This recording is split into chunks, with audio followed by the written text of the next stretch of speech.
So we worked around instantaneous velocity and acceleration when we studied motion in one dimension. And in fact, I would encourage you to revisit that chapter before you go on to this chapter on motion in 2 and 3 dimension. Now we'll be revisiting the same thing in this chapter, that is motion in 2 and 3 dimension. The only difference is that now we'll be dealing in vector quantity rather than numbers, what we were dealing in when we were studying motion in 1 dimension. So we know that average velocity is nothing but displacement upon time, and this can be written as the difference of final position, let's say it's x2 minus the initial position x1 on the time it takes to move from position x1 to x2. Now this is the way we did in motion in 1 dimension.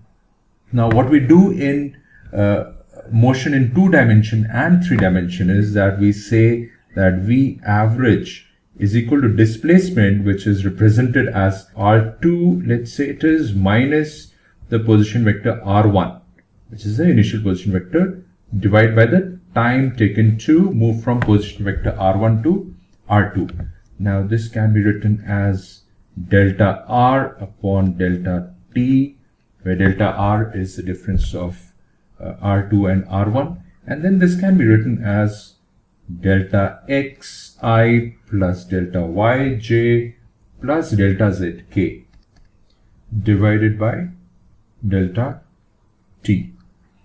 And if we put this in a graphical form, and let us say this is the position of the point as it moves, let us say this is the curve which we get on an xy plane as the point moves, and let's say its position vector at t1 is, let us say, this, and at time t2 it becomes, let's say, this. So let's show it as a vector. So this is your initial position vector, let's call this r1, and this is your final position vector at time t2, and let's call this r2. So this is time t1, this is time t2. So before we move ahead, let me make a quick tangent at t1 on the curve, and we'll get to understand why I made the tangent later on. So here is a tangent at point t1 on the curve. So you see, we can say that the delta r vector is nothing but this, and we say, let's call this delta r, and that's how we get our average velocity, delta r upon delta t, and delta t is t2 minus t1. Now this is the average velocity, and this average velocity is also in the direction of vector delta r.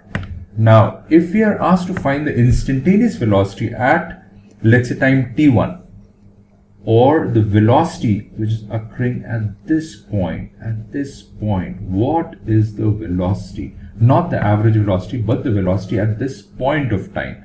So how we'll go about finding the velocity at this point of time is, we will reduce delta t, we'll keep reducing delta t till it becomes very, very small, or it kind of tends to a value of 0. And when this happens, what you'll find is that the vector r moves from r2 towards r1, because we're reducing t2 minus t1. So your vector would probably start looking like this. Difference between t2 and t1, your position vector will keep moving in this direction till the position vector almost reaches t1.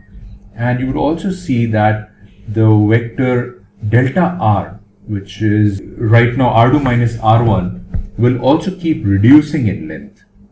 You see, you have this as delta r, then you have this as a delta r which is smaller than the earlier one, and then again you have a delta r which is smaller, still smaller, till it reaches this point where delta r becomes really small. And if you keep reducing delta t towards 0, you will see delta r would also tend towards 0.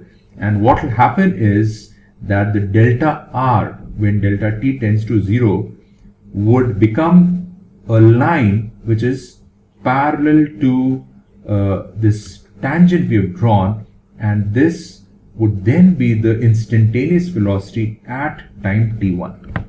Point number 1 would be, as delta t tends to 0, 1, your position vector would move towards r1. The second point is that the delta r will keep reducing, and direction of delta r being a vector, will eventually converge with the direction of the tangent at time t1 when delta r is almost 0, not 0. And when this happens, delta r upon delta t value would be nothing but the instantaneous velocity at that point of time. So we can write that when delta t tends towards 0, the average velocity reaches its limiting value, and that is called the instantaneous velocity, and in mathematical terms it's shown as dr upon dt.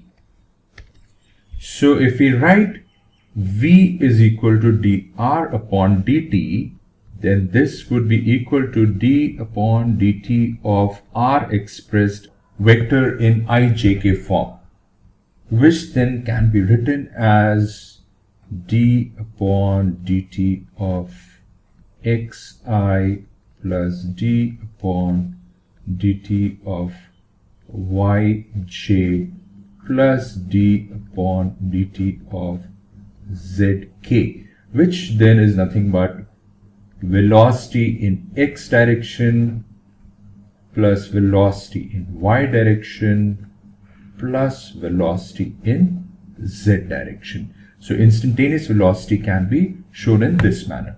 So let us take the previous example, what we solved in the earlier lesson, where we had the spider whose position was given by vector r equal to minus t square plus 2t plus 6 times I plus minus 2t square minus 4t plus 6 times j.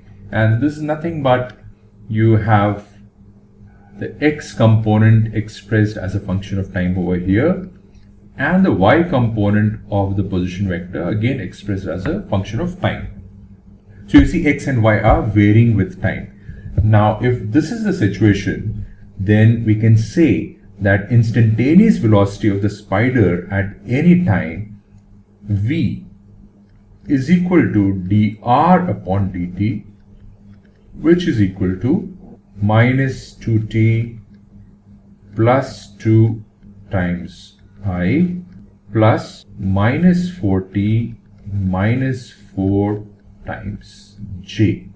And so if you're asked to find the velocity, or rather the instantaneous velocity of the spider at time t equal to 2 seconds, what you will do is you'll substitute the value of t in this equation to find velocity is equal to minus 2 into 2 plus 2 times I plus minus 4 into 2 minus 4 times j. And you'll find that velocity equals therefore minus 2I minus 12j.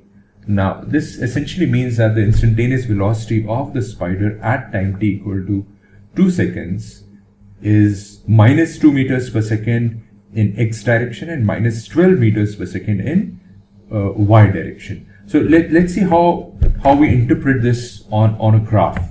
So let's say the position of the spider on the graph looks something like this, and let us say its position at time t equal to 2 seconds is over here. So this is the position vector of the spider at time t equal to 2 seconds. This is the position vector, and we have found that the velocity of the spider at t equal to 2 seconds, and let's label it as t equal to 2 seconds, is minus 2 in x direction. So in the x direction your velocity would be this, and in the y direction it would be this. So you have minus 2 meters per second over here. This vector is minus 2 meters per second, and this vector is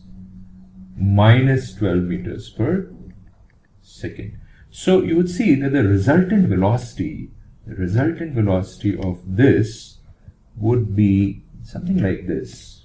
See, if you use the parallelogram method, it would be something like this.